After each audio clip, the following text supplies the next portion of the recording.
Al Pan Pan, con Mirna Schindler, por El Mostrador Podcast, el poder de la transparencia.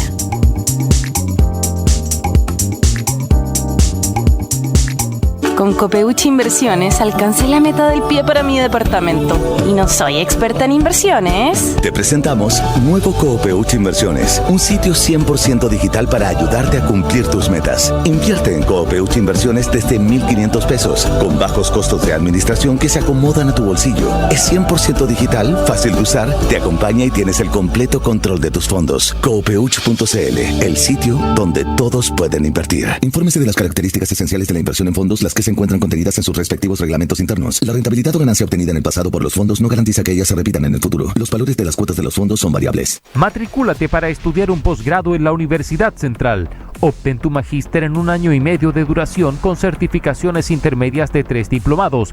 Contamos con un cuerpo académico de excelencia e infraestructura de primer nivel. Puedes conocer nuestra oferta académica online en www.postgradosusen.cl. Postula. Inicio de clases en agosto. Postgrado SUSEN, para los que buscan avanzar. En El Mostrador Podcast continúa Al Pan Pan, la conversación que buscas para comenzar tu mañana. Bien, estamos entonces muy atentos a lo que está ocurriendo en el Consejo Constitucional. Ya ha sido conformada además la comisión mixta que va a analizar los puntos donde no hay encuentro o donde no hay unanimidad respecto de las cláusulas o las normas, ¿no es cierto?, que son parte de este texto constitucional. Queremos entrar entonces en los detalles y paso a saludar a nuestro siguiente invitado. Es el abogado, máster en Derecho, integrante de la comisión experta patrocinado por la UDI, exministro de Justicia y Derechos Humanos en el gobierno del presidente Sebastián Piñera II, Hernán Larraín. Hernán, le doy las gracias por estar con nosotros esta mañana. Hola, buenos días, Mirna. Feliz de acompañarlos en este programa. Muchas gracias. Hernán, yo quiero partir con lo siguiente, y es la pregunta que me he estado haciendo en estos días. Si usted conoce, Hernán, alguna democracia constitucional que establezca el derecho de propiedad sobre las cotizaciones previsionales, ¿no es cierto?, que impide que haya elementos de reparto o de solidaridad, como por ejemplo pasa con las Fuerzas Armadas, ¿verdad? A menos que, por cierto, hubiera una reforma constitucional que cambiara esto. Esa es una primera pregunta que quisiera, si usted me puede, por favor, aclarar. A ver, no tengo conocimiento de que en los términos constitucionales que usted plantea eso exista, pero sí es interesante ver que el fenómeno del sistema previsional de ahorro, como el que ha tenido Chile, se ha propagado en las últimas décadas en numerosos países. No sé si son 30 o 40 los que hoy día tienen modelos similares a los que Chile implementó en su minuto, con las variaciones del caso. Pero el tema específico que usted plantea, aquí no se ha planteado en nuestro texto constitucional, en el proyecto que se está trabajando, la idea de que estas formas de capitalización individual sean incompatibles con mecanismos de solidaridad o con mecanismos de reparto. Eso bajo ningún concepto. Lo que se ha establecido, y eso es lo que dice específicamente el texto, es que el ahorrante, el cotizante previsional, es dueño de sus cotizaciones. Pero eso no impide que hayan otras cotizaciones respecto a las cuales el Estado o incluso el empleador pudiera darles otro destino. Yo sé que ha habido esta interpretación, me tocó participar en una discusión similar, pero es claro el tema. Ahora le digo más. Para evitar esta situación, nosotros, un grupo de expertos, presentamos una indicación en la comisión experta hace unos días atrás, hace 5 días atrás, 6 días atrás, cuyo propósito era ir más allá y clarificar bien el fenómeno de la solidaridad en los aportes previsionales, también en salud. Lamentablemente la izquierda no quiso acompañarnos en eso y por lo tanto se rechazó esa indicación de garantizar esa solidaridad en forma expresa. Pero no obstante eso, que me parece un error, algo de verdad muy inexplicable que la izquierda lo haya vetado. Así todo, no tengo yo la menor duda de que un mecanismo como el de reparto, lo dijo la ministra Jara no hace poco, que el texto actual de la Constitución no era incompatible con el proyecto de reforma provisional que impulsa el ministro Boris. Por lo Claro. tanto, Lo que no pasa, creo que sea sí. correcto afirmar que el texto actual lo impide. Claro, lo que pasa es que, mire, yo he hablado con el arco completo desde la centro izquierda, pasando, digamos, desde la democracia cristiana, hablemoslo así, hasta la izquierda, y lo que se señala es lo siguiente, claro, el concepto de solidaridad que se plantea es un concepto que está vinculado a impuestos, ¿no es cierto? Como es, por ejemplo, lo que se habla hoy día de subir la pensión garantizada universal con cargo a impuestos. Lo que ocurre es que en general en los países desarrollados del mundo no bastan los impuestos. También hay componentes de reparto solidaridad dentro de lo que es el grueso del fondo de pensiones o de las cotizaciones previsionales. Entonces, al establecer que son de exclusiva propiedad del cotizante, se hace imposible que pueda abrirse un espacio a ese componente de solidaridad. Y es eso lo que yo entiendo que la izquierda y la centroizquierda ha objetado y por eso no se ha llegado a acuerdo. Bueno, yo tengo una interpretación parcialmente distinta, parcialmente porque efectivamente lo que nosotros hemos procurado, y es un clamor ciudadano, que las personas que cotizan, aquellos que cotizan por su trabajo, les pertenezca. Porque si se trata de apoyar a otros que por las razones que sean, cotizan menos o tienen menos fondos previsionales, no hay que recurrir a los fondos de ahorro personales que uno ha logrado con su trabajo, sino que con otros elementos, por ejemplo, con lo que puede aportar el empleador o con lo que puede aportar el fisco a través de impuestos, que es lo que normalmente ocurre en los países más desarrollados. Muchas de las críticas que hacen quienes impulsan reformas tributarias es que en Chile no se pagan muchos impuestos en comparación con otros países de la OCDE. ¿Y por qué? Porque en esos países donde hay salud pública muy extendida o aportes previsionales muy extendidas, se hace precisamente con impuestos, porque no le meten la mano al bolsillo a los fondos previsionales del ahorrante, del cotizante, sino que a fondos comunes. Y pareciera que ese camino es un camino más justo. Pero le repito, la ministra Jara ha dicho que el texto actual no impide el sistema de reparto y me quedo con eso. Creo que esa Yo le he escuchado todo lo contrario, yo le he escuchado todo lo contrario a la ministra Jara. Ella ha dicho que con este texto no se podría hacer ni la reforma propuesta por el actual gobierno ni la reforma que propuso la presidenta Bachelet o el presidente Sebastián Piñera. Mire, con los cambios que se le han introducido, entiendo que dijo algo distinto. Pero además, yo creo que si realmente la izquierda tuviese esa misma inquietud que tiene usted, podría bien haber aprobado los mecanismos de solidaridad, que no eran explícitos, eran genéricos, de manera que no había una limitación respecto de ellos que presentamos y que sin embargo rechazaron. De manera que si eso fuera cierto, si lo que usted dice fuera cierto, cosa que yo no comparto, estuvo o sea, en no lo digo yo, lo dicen ellos. resolverlo. Pero yo quiero decirle que mi interpretación es distinta. Sí, perfecto. Vamos al tema salud, porque también hablaba hace unos días con el experto por el Partido Socialista, Gabriel Osolo, que decía que no se aceptó una propuesta que hizo la izquierda, y es que no se puede discriminar. O sea, ellos aceptando la libertad de elección en salud, no se discriminara por género o por situación socioeconómica. ¿Por qué no se logró ese acuerdo, diría usted, Hernán? A ver, yo no participé en la discusión específica de esa comisión, pero sí creo que es importante que quienes nos escuchen oigan que en este texto que se propone hay algo que es muy importante, que es la existencia de un plan de salud básico para todos, que tiene que proveer los que prestan estos servicios, los prestadores de servicios, sean públicos o sean privados. De manera que toda la ciudadanía, más que la ciudadanía, pero los ciudadanos son los mayores de 18, hombres y mujeres, chilenos y chilenas, tienen asegurado una plataforma, un piso básico de salud. Sobre esa base vienen ya las posibilidades de sumarse a un sistema o al otro sistema. De nuevo, los mecanismos permiten, a través de las distintas formas que el Estado pueda definir, diferenciar las prestaciones según las necesidades. Aquí no hay un impedimento respecto de, si entiendo bien lo que usted está diciendo, que no se podrían desarrollar programas especiales para mujeres o para niños o para adultos mayores, eso es falso. Eso se puede hacer en conformidad al actual sistema y prueba de ello es que hay elementos de solidaridad también allí incluidos. Aunque de nuevo, vaya la paradoja, si alguien como Gabriel Osorio piensa que eso no se puede hacer, dígame por qué.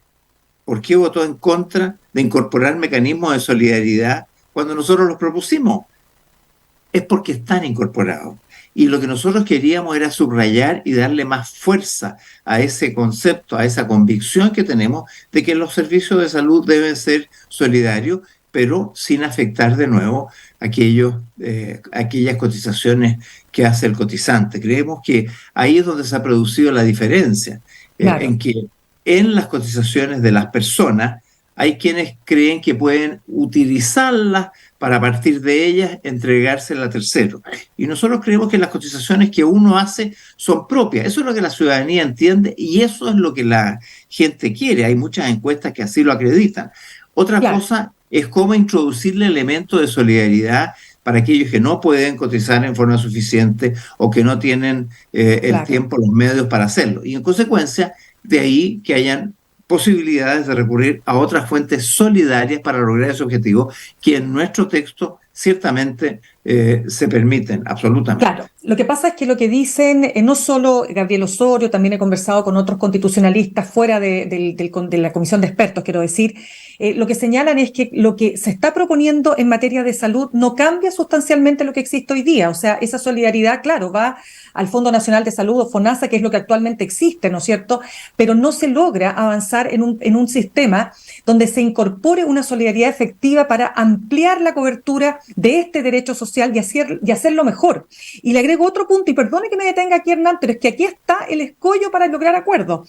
Dice Javier Couso que, en definitiva, lo que aquí se está haciendo es que los sistemas de salud vayan a sistemas públicos o privados, en que esas empresas pueden imponer, las empresas privadas, planes impagables para las personas menos acomodadas, que eso es lo que se está consagrando en este texto constitucional.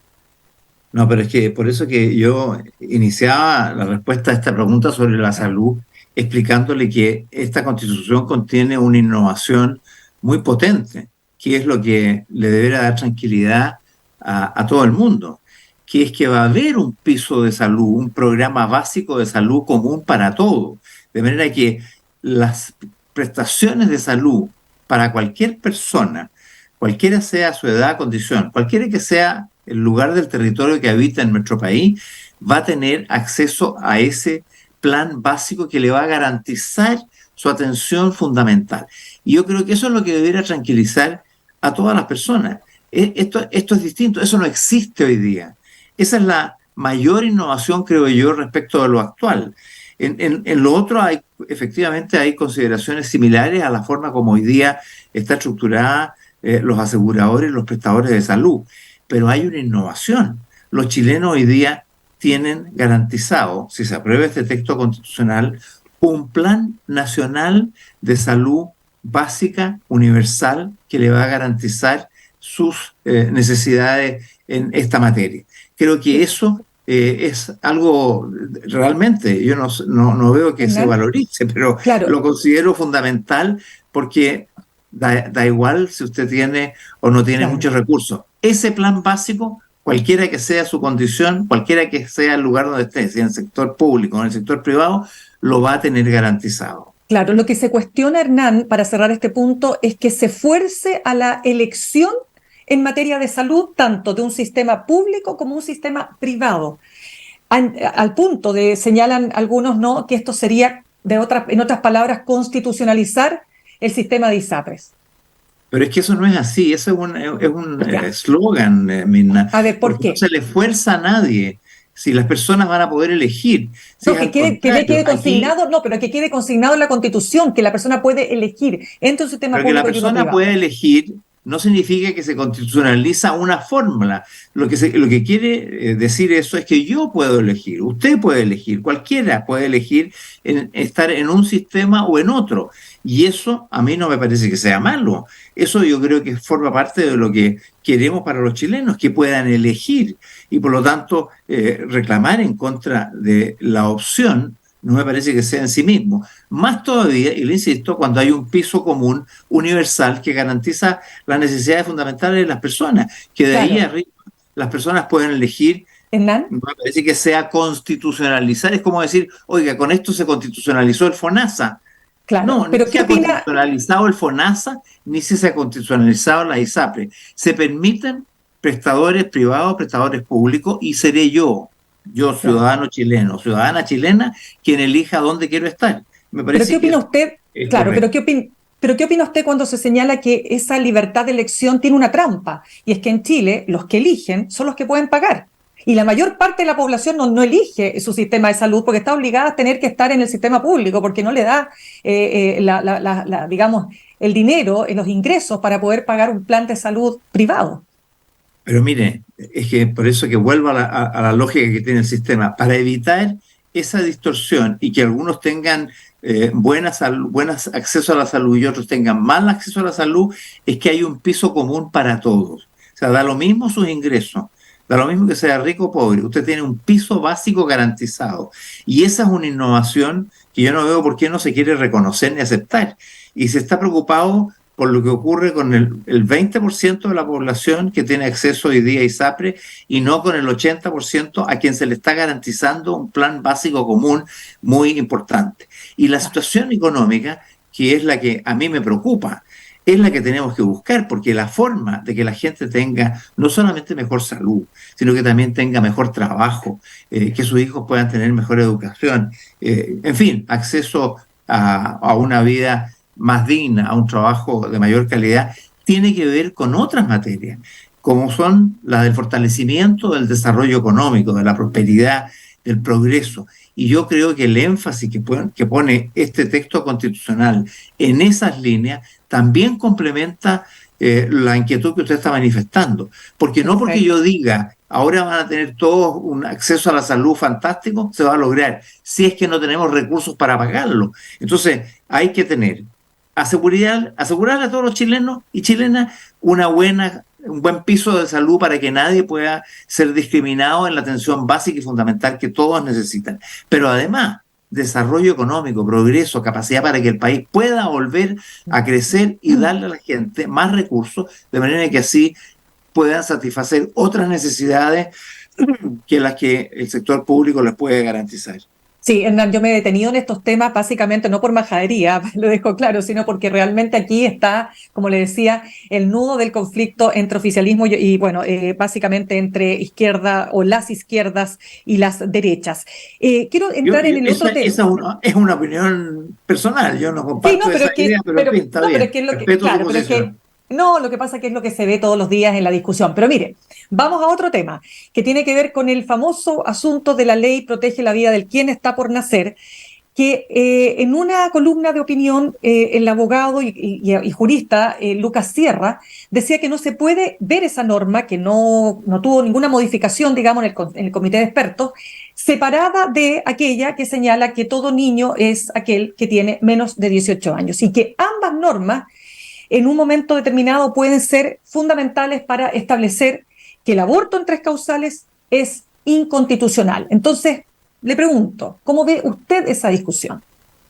Yo creo que eso es erróneo, con todo el respeto que le tengo a Lucas, porque es un gran jurista, una gran persona, pero creo que en esto, si es que eso es lo que ha afirmado, yo no lo he leído, Lo tengo no acá, tiene de todas razón. maneras. No, Sí, si le creo lo que usted está diciendo, sí. solo estoy diciendo que yo no lo he leído.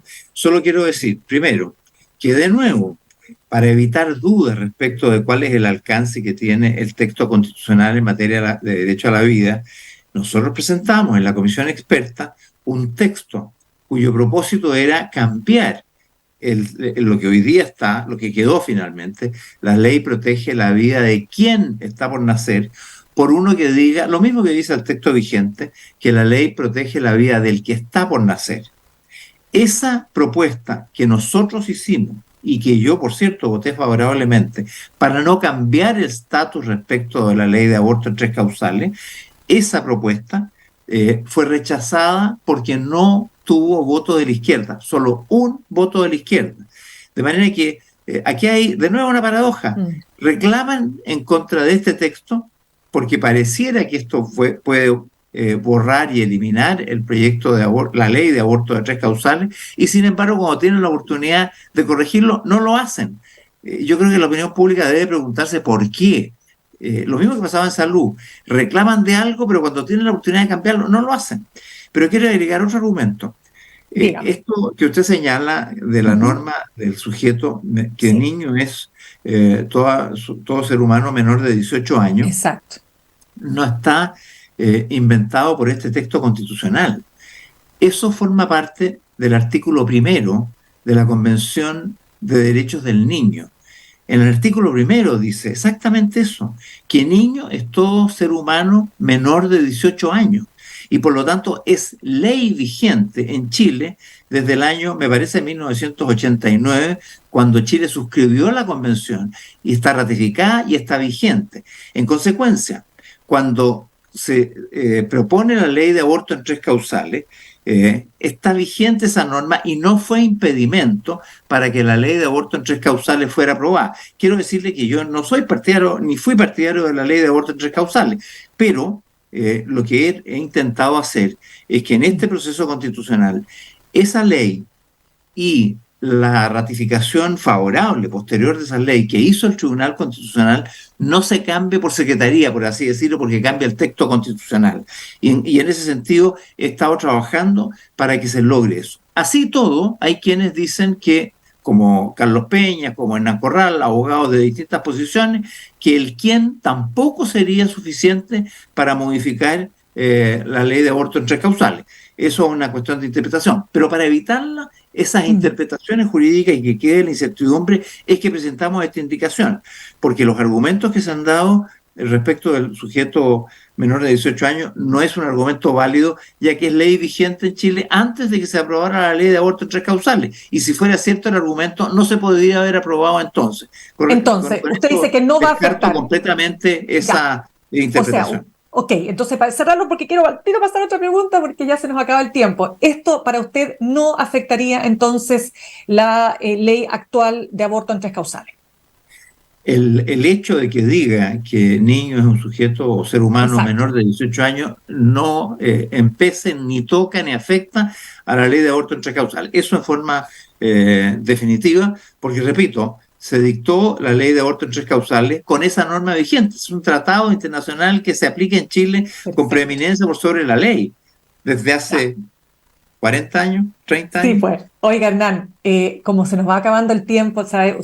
Todos estos temas son largos de expresar y de explicar, así que entiendo perfectamente que no vamos a poder conversar de todo lo que tiene que ver con el Consejo Constitucional, pero ya lo estaré invitando para otra oportunidad para hablar más del tema.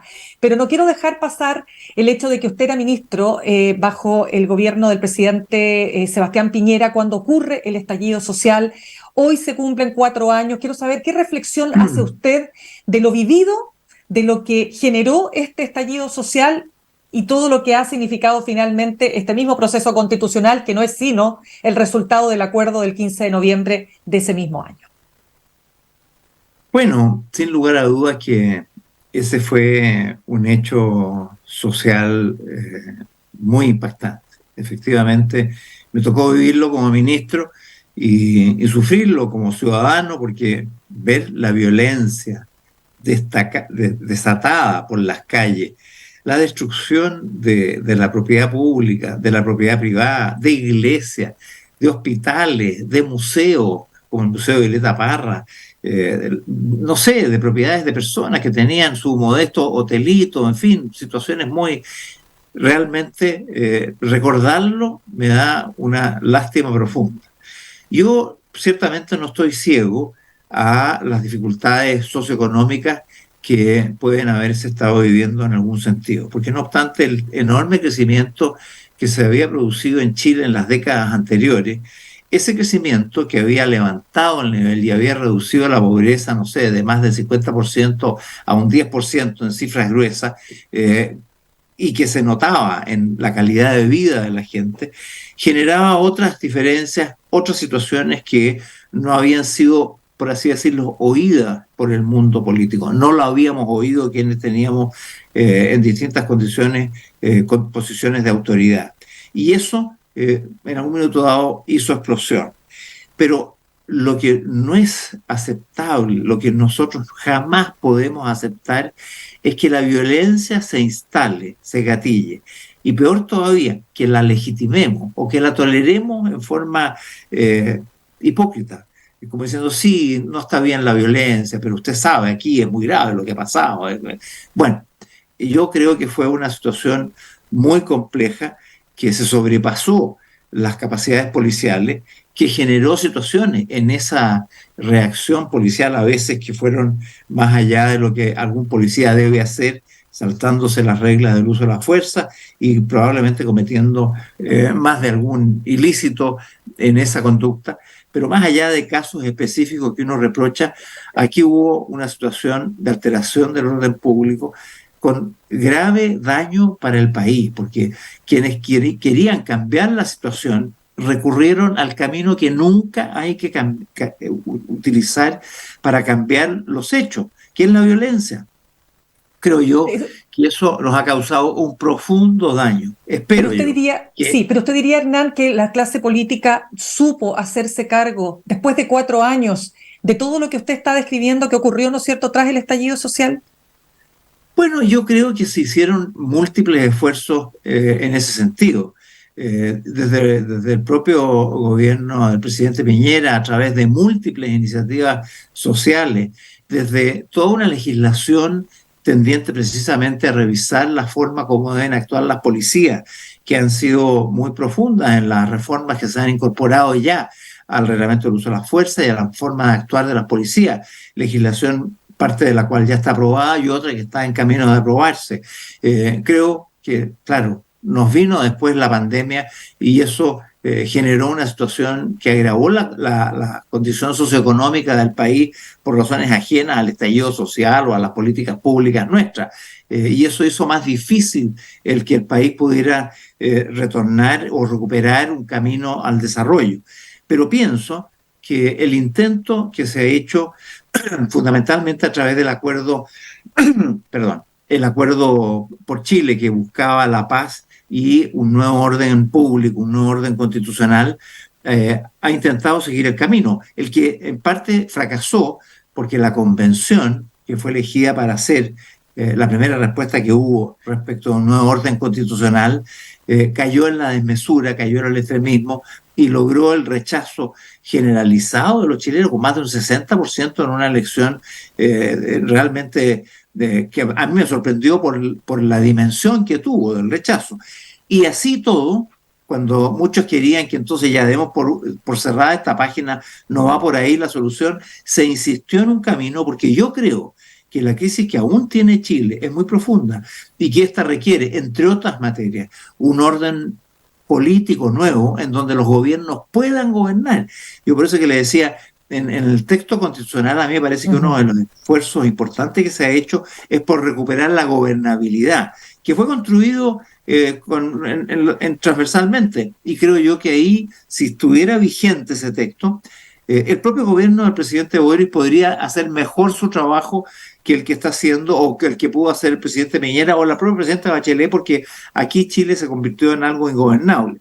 Bueno, ese fracaso inicial, no obstante, movió a un sector del mundo político para insistir en el proceso constitucional como un camino que busca recuperar el orden y garantizar derechos sociales. Yo creo que el establecimiento no solo de un país más gobernable democráticamente, sino que un Estado social de derecho, como el que está en el texto que se propone, más una serie de otros cambios orgánicos en distintos ámbitos, nos permiten pensar que sí, que se ha ido dando respuesta con todas las dificultades, limitaciones y frustraciones, porque yo habría querido que este proceso se diera con algunos otros cambios, con algunos otros matices, pero en fin, no hay que llorar sobre la leche derramada. El resultado, sumando y restante, es positivo. Y creo que tenemos a nuestras manos la posibilidad de contar con un instrumento como es una nueva constitución que cierre este debate, que cierre una discusión eterna y que nos permita centrarnos en las verdaderas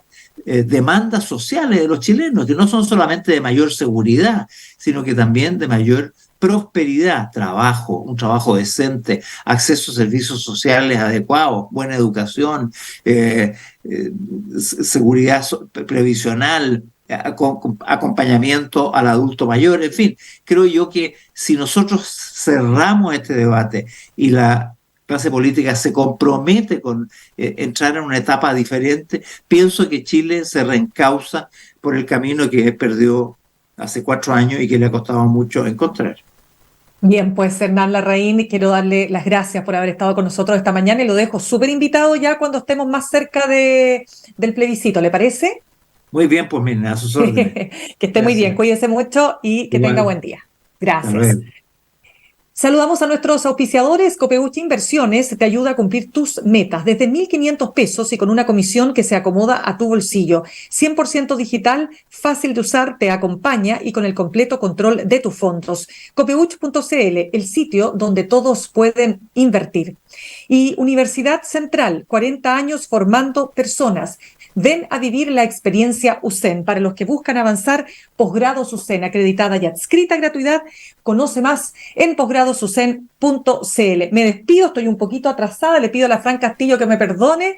Los dejo, por cierto, con Fran Castillo juntos y revueltos y nos reencontramos mañana a las 8 en punto aquí en Alpampan, en elmostrador.cl. Que tengan un muy buen día. Copeuchi Inversiones, el sitio donde todos pueden invertir, y Universidad Central, 40 años formando personas, presentaron Al Pan Pan en el Mostrador Podcast. Cerramos por hoy Al Pan Pan, de lunes a viernes de 8 a 9 de la mañana, entrevistas para partir el día. El Mostrador Podcast, el poder de la independencia.